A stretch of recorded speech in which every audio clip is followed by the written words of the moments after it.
Well, for more on this, we're joined now by Roy Casagrande, who is a professor of government at Austin Community College. He joins us from Dubai. Thank you very much for being with us here on Al Jazeera. First of all, Hamas has said it is ready to move to phase 2 of the deal. Israel is sending a team to Cairo to find what they call common ground. Can you just give us an idea of where you think things stand at the moment in terms of the deal and its future?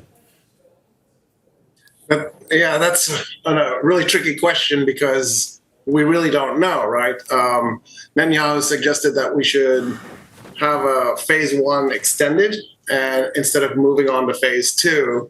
And then in the meantime, Israel has begun doing operations in the West Bank. So instead of moving towards more peace, they seem to be moving in the other direction. And of course, if operations continue in the West Bank will become more violent, I don't see how you can have peace in Gaza at that point. Much has been made of Netanyahu and the position that he finds himself in between, obviously, many people in Israel wanting the captives, all of them, to be released and the ceasefire to continue. And on the other hand, his right-wing coalition government is pushing for the war to continue. Do you think, though, that the coalition government would actually fall apart if Netanyahu actually pushed and signed on to phase 2? I think Netanyahu has a real incentive to not allow the peace deal to go through because he needs the government to not collapse, because if there's new elections, there's a chance he won't win.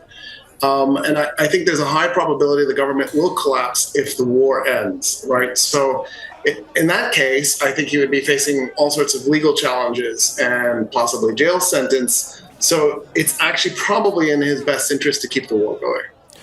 How is he going to go about trying to sell that to the Israeli people, though, if that is indeed what he chooses to do? Well, so one of the reasons I think that the Israelis agreed to the ceasefire to begin with was that their military was exhausted and they simply just need time to fix the morale, rest a little bit, get their logistics in order. In other words, I'm not convinced that the Israelis, based on past experience, right? This isn't, like this moment here, I'm talking about since 1948. There's no indication that this is any different than anything that's happened in the past. And the Israelis have operated on the assumption that war is good for the state of Israel and perpetual war is the way it will operate. So unless something dramatic has changed within, I think this is just a chance for them to catch their breath. It's not serious. OK, so if the potential release of captives doesn't really hold much leverage over Netanyahu anymore, then what actually does, if anything? That's a great question. Donald Trump's threatened that he will get involved somehow. And of course, he's talking about what he wants to do with the Gaza Strip, and there's that fun AI video that's circulating around. So I don't actually know.